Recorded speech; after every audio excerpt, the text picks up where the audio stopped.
we are here for one more episode of our conversations about innovation, organized by TCS and INSPA. And today I have here with me my colleague Bryant Butler. And welcome, Bryant. Thank you. Today we're going to talk about energy transition and innovation. Before we start, I would like you to introduce yourself. Sure. Yeah, I'm Bryant Butler. I'm from the USA and Richmond, Virginia, specifically, about 90 miles south of Washington, D.C. I've been in that area I grew up in Virginia, so I was born there. And I've had good fortune of traveling the world and meeting lots of different folks in doing so. And also had the privilege of working for many different types of companies. Most of it has always been technology related or based. And what brought me here was working with TCS with Clever Energy and the dynamic energy transition and energy market that is really thriving in a lot of ways in Brazil. So I had the good fortune of being able to come and visit and share ideas here with a couple of different companies. And of course, we had our session this morning, which was very well attended. So we were very fortunate to have so many different entities join us here. So I have a family, have 4 kids. My wife and I, we've been married 36 years. And I say with 4 kids, I don't own my wallet or my memory. So never a dull moment there. Yeah, never a dull moment there. But I guess in terms of things outside of work, I love nature and enjoy being outside hiking. In fact, I drive my kids and my wife crazy because if I had my own, they let me watch the TV I wanted to watch, it would be on nature all the time. That's a very good connection with the subject of energy, right? That's true. If yes, you like nature, maybe this is why you are so interested in energy transition. Am I wrong? Well, that's probably part of it. I've never really thought of it that way, but they definitely go hand in hand. We need to respect nature in a lot of ways. And nature is very giving if we complement nature in terms of taking care of being good stewards, because we're here a very short time and nature here is for quite a long time. So, yeah, the natural world. Well, that's a very interesting story. And to break the ice, right? Is somebody that's just getting in touch with the energy transition agenda. I would say, why, in your opinion, is it so important that we put that into the agenda of the countries, of the companies, of the entrepreneurs? Why is it so important? Well, I think it's because it touches everything in our life. If you think about it, we spend probably 90+% of our time in, I'm going to say, an artificial environment inside. That's natural to us, of course. But in what we've encapsulated ourselves with is an artificial world in a good way. But what drives that world is energy. And without it, it's not very comfortable. So I say that a little bit tongue in cheek because I'm here now. And where I live in Virginia, in that part of the country, a big part of the country is going through a major snow and ice storm. And my wife is very afraid that they'll lose power. And it is something that we take for granted, energy. But it touches our life from the time we get up to the time, even while we're asleep. It's always around us and we're always using it. So we have to be good stewards of where we get the energy from and how we use that. We must use it wisely and not take it for granted. I said in the session this morning, Brazil and the United States and other countries, but Brazil and the United States are very, very blessed and fortunate to be rich in energy resources. That doesn't mean you take that for granted and you don't take care of that blessing that you have in having that. In fact, just the opposite. You really need to be cognizant and do everything you can to ensure you're taking care of the energy and using it very wisely. Yeah, and as you said, right, it's not a matter of having the resources, but maybe taking good care of it, right? Yeah. It's really about dedication and leadership that's committed to that dedication of driving energy, key performance indicators, or however you want to describe it, but driving energy and ensuring energy is something we are conscious about in terms of making sure we're using it properly. And it's twofold. We're spending a lot of money on creating the energy and certainly consuming the energy. So there's a financial aspect, but also, as we talked about, there's a natural aspect to it. We can call it climate change. We can call it a number of things. I just like to call it conservation and common sense because that should not be disagreeable to anyone.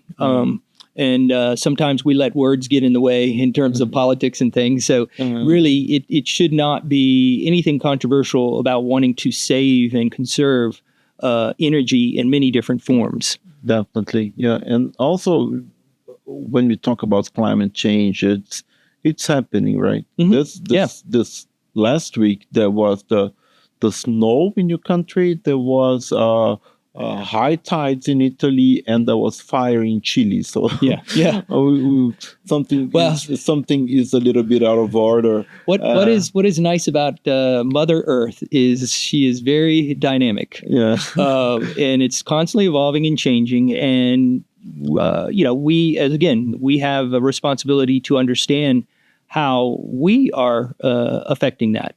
Because we're not obviously the only species here on Earth, and it is amazing the variety of life we have here on Earth. And it's like I said, it's very interesting to me, and I think energy is at the core of so many things we do to comfort ourselves, to advance technology, to advance our civilization, to advance the better well-being of all of us. A lot of it starts with energy. And it can be something that we all embrace in terms of the savings of it. And, it can be abused too, in the sense of being withheld in some way, shape, or form. So you have to be cognizant about energy because, again, it's everywhere and affects us all so much. Perfect. Well, and what about the ways, right? Supposing we are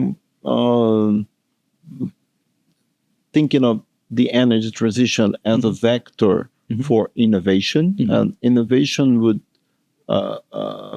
be meaningful for many different actors, right? What are the good practices that you see on energy transition initiatives? I've already stated it a little bit, and I'll go a little bit more detail.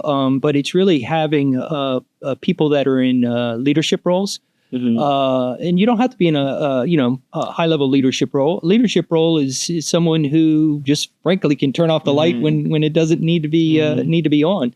But where I'm going with that is our leaders need to prioritize conservation and ensure that the entities and the people that they're responsible for understand that we need to conserve our resources for again many different reasons, and frankly, it's good business.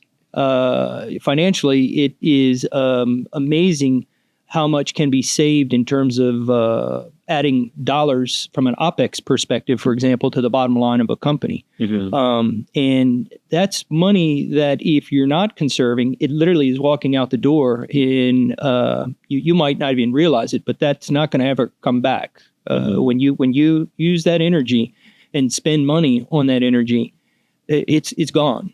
So a lot of times it's not uncommon for people to go, oh, well, that's not a priority, other things. And that certainly can be the case, and a case can be made for that. But energy is constantly flowing, whether we realize it or not, in terms of our consumption of it. And we need to really make it a priority. And it's up to our leaders to demonstrate that and be able to emulate that. across their organization in terms of energy being a priority in terms of how it's used. And with Clever Energy, the name alone is there because it's how do we use energy in a wise and smart way. And that really is the foundation of what the brand Clever Energy is about. I found the term very interesting, right? Because when you think about energy transition, I think it's a bigger scenario, right? But it's not only going to clean energy, but also using it in a clever way. That's correct. I get it right? Oh yeah. I mean, it's one thing Brazil is doing and again, Brazil has done this for a while, and very fortunate and blessed, is they've had renewables in some way, shape, or form be a majority of the Brazilian energy production. It's hard to find, I think, a country, especially one as large as Brazil, that can truly say that up to 90% of the energy being generated is renewable, or certainly carbon neutral, or even net zero. So that is something that Brazil does really well, and there's other countries that are doing that now as well. China, I think, is one that has taken that on and is doing well. The United States has many initiatives in terms of how we diversify our energy, and we've made progress in a number of areas. And our top 4 energy sources in this order, roughly, is natural gas, which obviously emits carbon, but it's a clean option, cleaner option, I should say.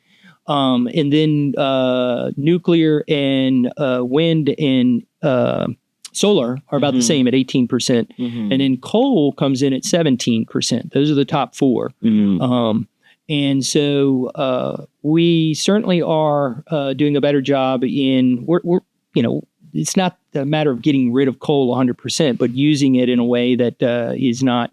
And we've come a long way with that because coal is so abundant in the United States. And we're fortunate in one regard with regard to coal is in the U.S. anyway, it's generally a cleaner type of coal. But and that might sound like an oxymoron, clean coal. But and I'm not advocating for using more coal. But that is something that we have in the United States evolved to and made it a priority to advance some of the other things. And natural gas has been a big one in that sense. In fact, we would not have the carbon reduction without natural gas. Wow. Interesting. As a play in there. I liked a lot when you said in the presentation this morning, and you just repeated it, that Brazil is doing a great job because we have like the ugly duck complex. So 90%, you said. That's the figures I have seen. It's roughly 50 to 55 in hydro, and then roughly 23, 25% in renewables, wind and solar, and that's growing.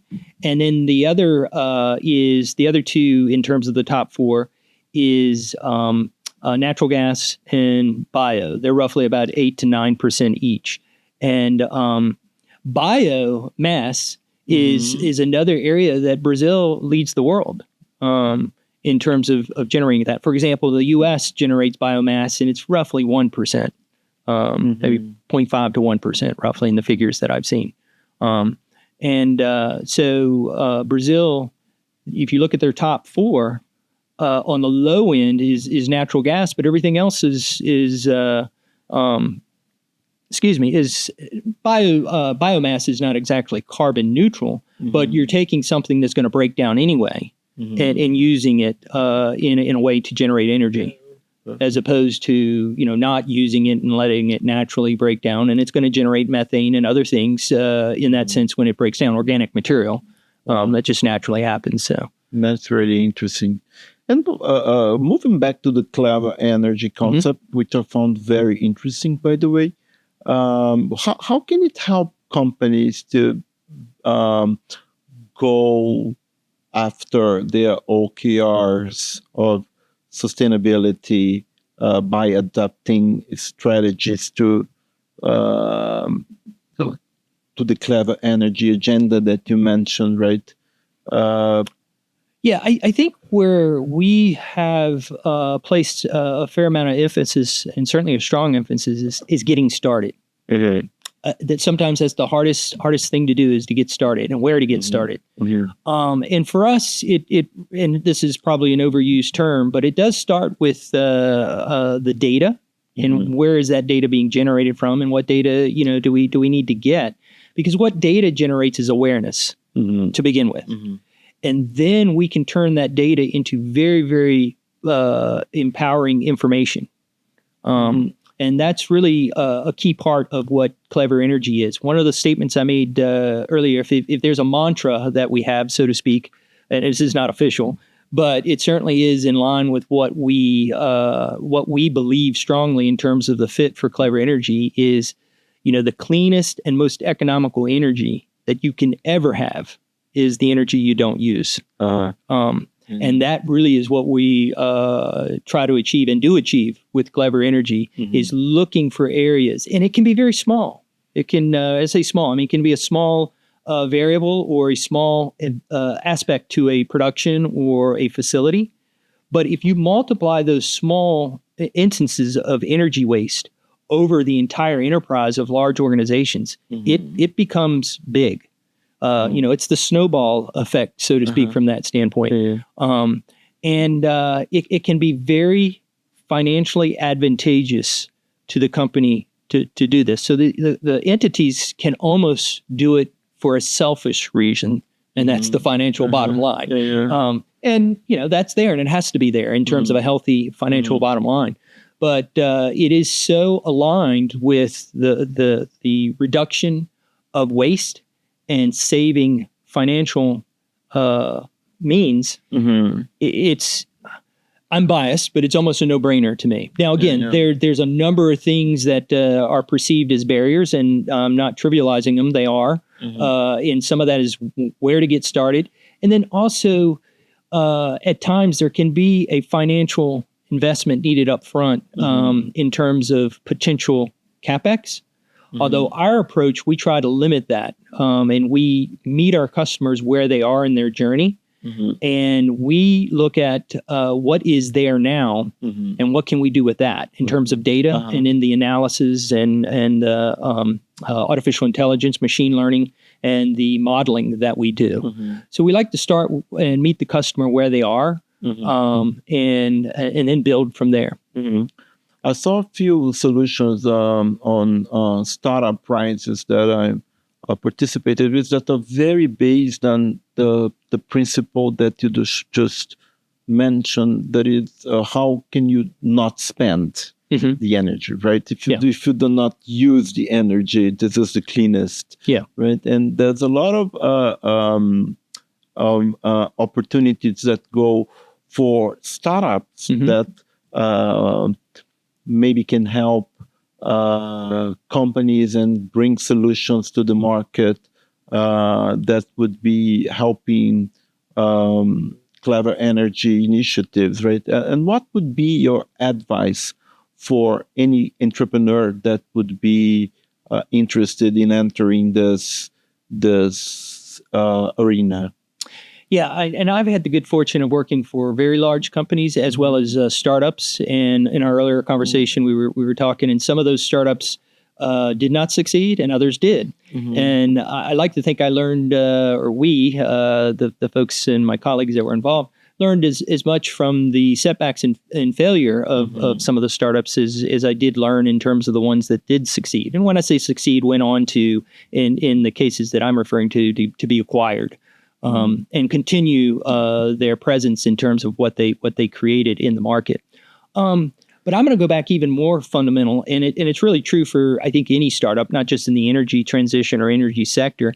And that's really the entrepreneur or entrepreneurs that are starting that company can never let processes or people get in the way of them interacting with their customer. on some level. They need to constantly interact. I say constantly, have some sort of connection to that customer, because what we do today as Clever Energy, and we're almost, we've been at it for a while, but we do have Clever Energy. I think has a little bit of a startup mentality.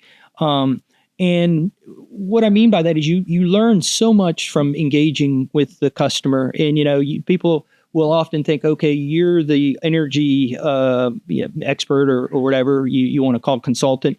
So you're coming in knowing everything. And that is not really the case at all. You have your foundation and you know a lot.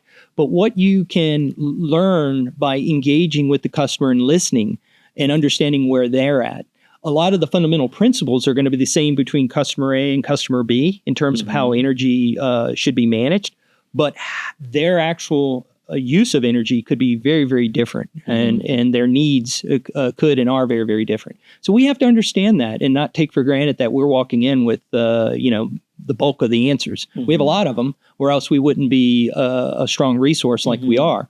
But we by no means have all of the answers. So it's very collaborative in that standpoint. So getting back to the original part of the question is, what can an entrepreneur do to stay focused in this area? Again, it's stay close to the customer and listen to the customer. And again, that's foundational. I don't think that's specific to energy transformation. Specifically with energy transformation, it's changing so rapidly. I mean, technology is what we can do today versus what we could do, but you can't just throw technology at something because, and I'm kind of guilty of this in the sense that I enjoy and like technology and like solving things with it. But again, you have to listen to the customer and look at the solution. And it's not a one-off solution, but there's nuances that you have to understand. When I say it's not a one-off solution, how, I said it earlier today, how a automotive manufacturer uses a chiller versus how a food processing manufacturer uses a chiller can be vastly different. Definitely. But the physics of how those two chillers operate and work are going to be very similar. So we come in understanding the physics and have very sophisticated algorithms and, again, AI models and machine learning models that start there. So we're not starting necessarily from ground zero. We've learned a lot with our customers, and we bring that experience to each one of the customers we interact with, but we also take something from those customers. And when I say take, it's symbiotic in the sense that we learn from them as well. And so that automotive manufacturer is going to use that chiller in a certain way, and it's going to be different than that food processing. But the physics of how those two systems, they're the same physics behind it. And that's what we start with. And that data that we get from those systems, we're going to start with what we actually already know. So we're hitting the ground running, so to speak, in that sense. And we might walk in with, and this is not set in stone, but maybe 80% of the solution already in mind. But that other 20%, if it's indeed, that's a correct percentage, may go up or down, is what we have to learn and make sure we apply to meet the customer's specific OKRs and KPIs and the things that they really want to take advantage of with regard to any kind of energy transition or solution from that standpoint. That's a very interesting approach, because the other day we've been fostering initiatives in the climate and energy arena for a while. So we've been in touch with projects and startups here at INSPA, and I've seen a few solutions that they combine AI, as you said, machine learning as well, but they also use a lot of IoT, right? Yeah. So this is one thing that we try to put in the mindset and in the agenda of the entrepreneur, is that you need to look at what are the technologies that are shaping the business arena, because otherwise your business will not be creative as a technology savvy and updated business. You'll be already obsolete by the time that you are creating your startup, right? So I would say, as you mentioned, AI, machine learning, I would add IoT. Would you add any other technology that you think they should be aware of when they're thinking about clever energy solutions? Well, one that I mentioned, and this was really something that TCS was on the forefront of, not necessarily specifically to energy. And I'm going back several years, even before I joined TCS, and that's modeling. TCS was a strong pioneer in digital twin technology, and again, that has affected and touched so many things, and it's part of what TCS Clever Energy is.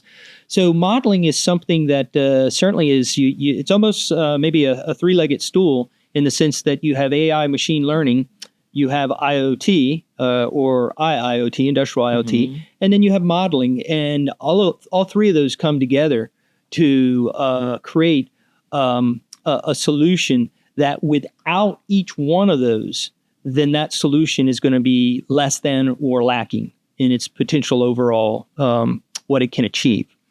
I mean, if you don't have the IoT, you're likely not going to get the data. And the data might be right down the center of the stool, if there is something down the center, so to speak. And the AI and machine learning certainly is where the data from the IoT comes together, and then you take that AI machine learning, and now you can actually create the modeling. So, and the modeling can look backwards or forward, or be in the present. So that's what's really interesting, and what I think is key to the modeling part, is that it's not set in one spot in that transition. You can look back at historical data and learn so much from that and use it. And then you have real time or near real time that is critical in terms of some of the things that are done around eliminating or mitigating the waste. And then forecasting in terms of planning and even budgeting and things of that nature. Budgeting for energy procurement and things like that, or even CapEx investments necessitated by improving energy efficiency. So again, you have like a three-legged stool. You have IoT, you have AI and machine learning, and then you have the modeling is the other leg of the stool. And you remove any of those, I think you've lost in terms of having a complete solution. And when you mention digital twins, can you give me a practical example how you've seen digital twins being implemented? Yeah, on the energy side, we use it in the sense of in a true digital twin would be taking something that is physical and mimicking it in a digital sense. Wow. So, and that's kind of a basic part of it. And what we're doing on the energy side, we're certainly taking energy, but energy, it's not like you got this blueprint over here of this machine, and then you're turning it into, or you have this machine and you turn it into a digital replication of that. We're doing that with energy, but we're doing it with the asset and how it's using it, and the many different variables that go into the consumption that machine is creating in terms of how it's consuming that energy and the many different variables. And so we can, and it's a very dynamic environment in the facilities that we're in. One question I get quite frequently is, when you say you can save 5 to 15% year over year, well, if you save it 10% the year before, that 10% is not repeatable. That's true if we're in a static environment. Nothing changes. Well, we're almost never in a static environment. Weather changes, people change, the condition of the equipment changes. So that's what we're looking at, and that's what we're modeling, is what is that asset doing today? What did it do in the past? And what should it be doing in the future to maximize its operational efficiency? And a couple of things we look at, and there's many different things we can look at, but we'll look at the manufacturer specification, and that's kind of the pure part of what it should be doing.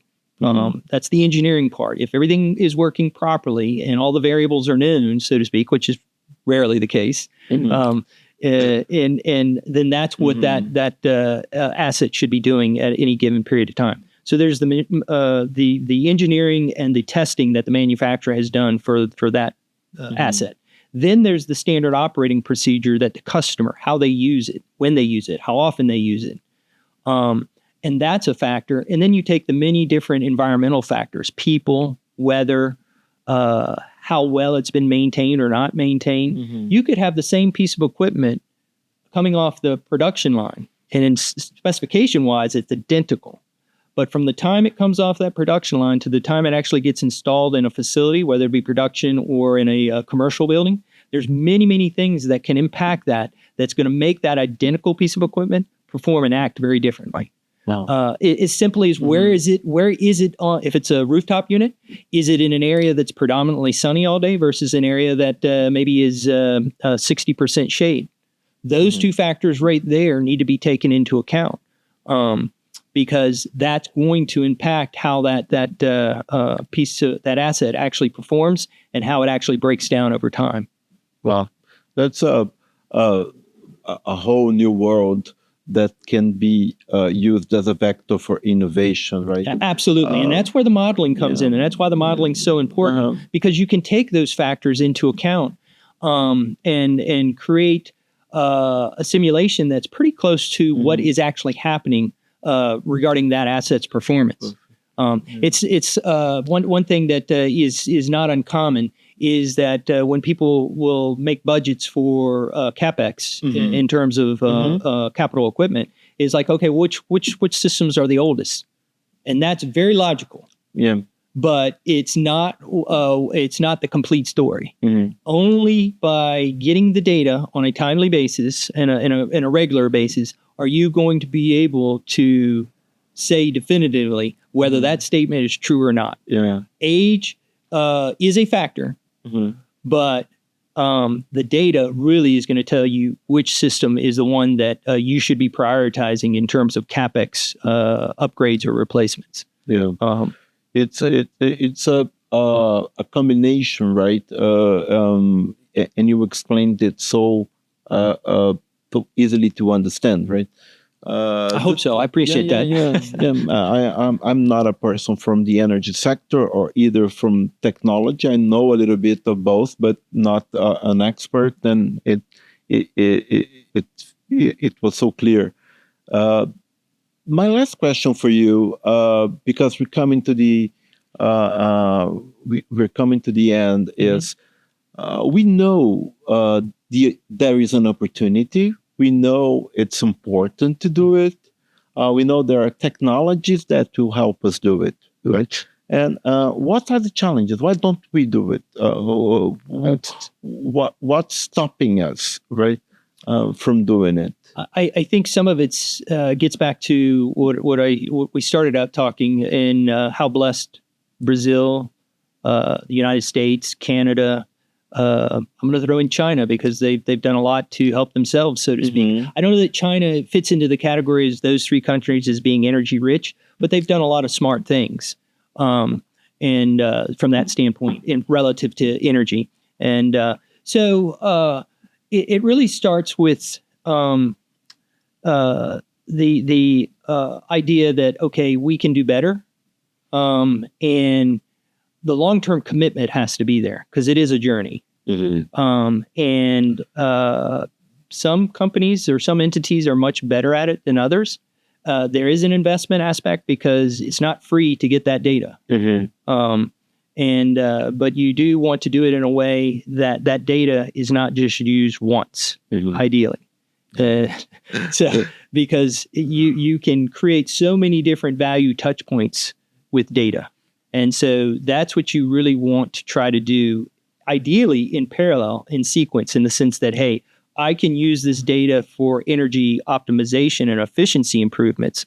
I can use that same data to measure the greenhouse gas emissions and making sure that I'm reporting very accurate statements and standards to bodies and to regulation or regulators that need to have that.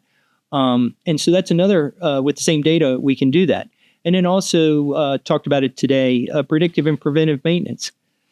TCS Clever Energy is not a predictive preventive maintenance focused solution. However, the data we're collecting for energy efficiency and management and optimization, preventive maintenance and predictive maintenance is as I've already alluded to or shared, is a big part of that. So we look at it, what is what it's costing you if you don't maintain that properly. I mentioned the analogy this morning.